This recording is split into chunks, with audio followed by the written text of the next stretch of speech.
At its peak, one empire controlled every major sea route across Asia. You've never heard of it. While Europe was mired in the Dark Ages, while the Abbasid Caliphate controlled the Middle East, one dynasty from South India launched the most ambitious naval campaign in ancient history. They didn't just fight wars. They built the world's first systematic ocean-going military force, and they did it 1,000 years before the British Navy existed. This is the story of the Chola Empire, the forgotten rulers of the ancient seas. To understand the Chola Navy, you first need to understand the world it was built in. The Indian Ocean in 900 AD was not an empty sea. It was the world's busiest highway. Silk, spices, gold, ivory. Every luxury that mattered passed through these waters. The Cholas weren't newcomers. They had existed for over 1,000 years before their golden age. Ancient Tamil literature mentions Chola kings as far back as 300 BC. But for centuries, they were one of three powers constantly fighting over South India. Then everything changed. In 848 AD, a Chola chieftain named Vijayalaya seized the city of Thanjavur from a rival dynasty. It was a small victory by ancient standards. Nobody paid much attention, but it ignited a dynasty that would, within 150 years, control an empire stretching across 2 oceans. Here's what most history books miss entirely. The Chola heartland sat at the exact geographic tip of India, the narrow channel between the subcontinent and Sri Lanka. Every ship moving between the Arabian Sea and the Bay of Bengal had to pass them. They didn't choose the sea chose them. Control that strait, and you tax everything that moves. Pepper from Kerala, cinnamon from Sri Lanka, camphor from Borneo. By 985 AD, Chola coffers were overflowing, and a new king was about to spend every coin of it. Rajaraja I. The name means King of Kings. He ruled from 985 to 1014 AD. And in those 3 decades, he transformed a regional dynasty into a maritime superpower. But here's what separates him from every other ancient king. He didn't just want land, he wanted the ocean. Most ancient armies fought on land. They used ships only to cross water. Rajaraja I thought differently. He built ships designed specifically for war.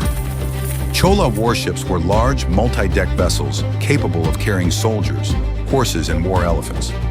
War elephants on ships, crossing the open ocean. Records from the period, including inscriptions at the Tanjore Temple, suggest Rajaraja commanded hundreds of warships, not fishing boats, not transport vessels, dedicated military warships. To put that in perspective, the Spanish Armada, considered the most powerful fleet in 16th century Europe, had 130 ships. The Chola were doing this 5 centuries earlier, but raw numbers don't win wars. Logistics does. And here's what almost no one talks about. The Chola didn't just build a navy. They built an entire naval infrastructure, dedicated shipbuilding ports, naval training academies, a system of coastal signal stations. They essentially invented the concept of a standing professional navy in Asia. Rajaraja's first major naval target was Sri Lanka, then known as Lanka or Elam.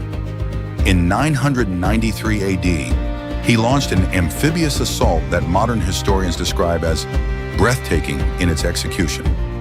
Chola forces landed on multiple points of the island simultaneously, a coordinated, multi-vector naval invasion. The northern kingdom of Anuradhapura, which had stood for over 1,000 years, fell within months. But Sri Lanka was just the beginning. Rajaraja extended Chola control to the Maldive Islands, 26 atolls stretching 800 kilometers into the Indian Ocean. Control the Maldives and you control the shipping lane between Arabia and Southeast Asia. Every Arab merchant, every Chinese trader, every Persian ship, all of them passed through Chola-controlled waters.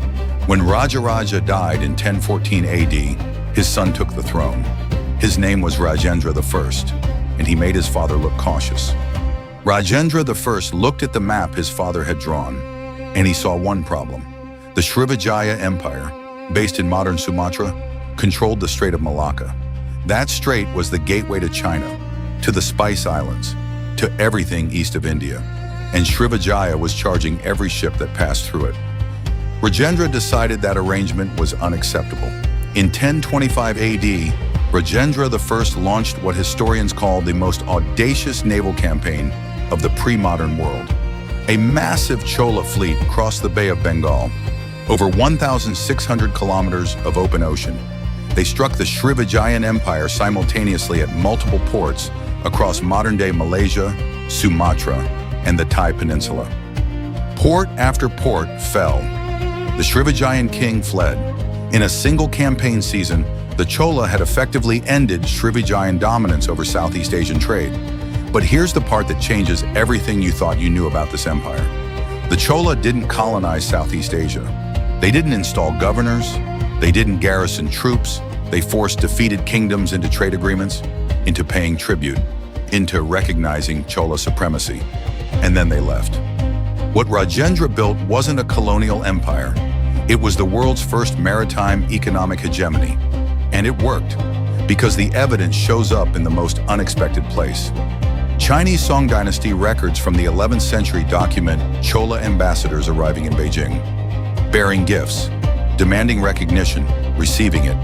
The Chinese emperor, ruler of the most populous nation on earth, acknowledged the Chola king as a peer, a South Indian dynasty, recognized by China through naval power alone.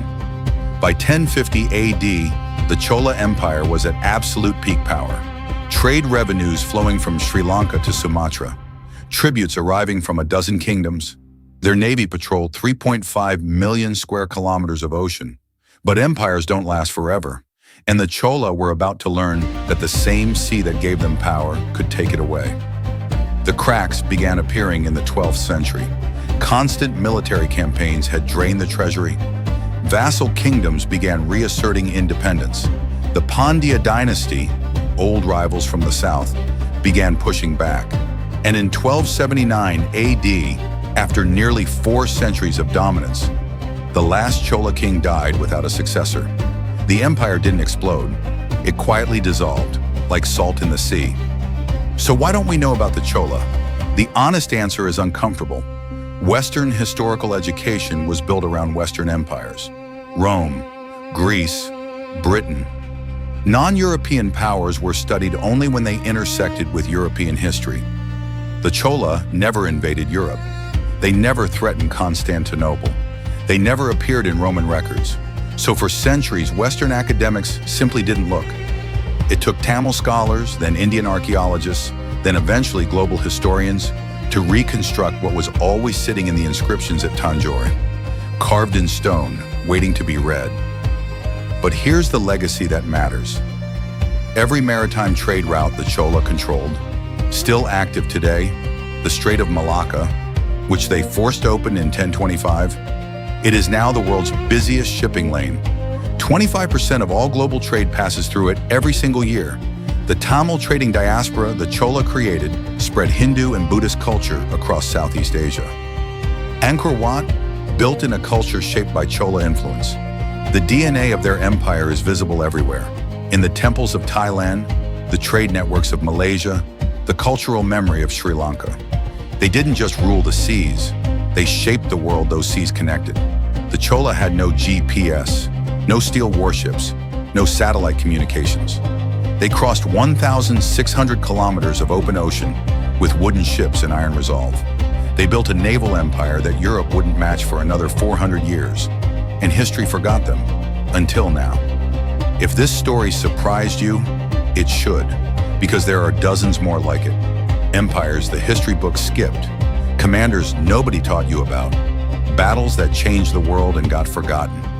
Subscribe for weekly cinematic history, because the real story is always more extraordinary than the one they told you.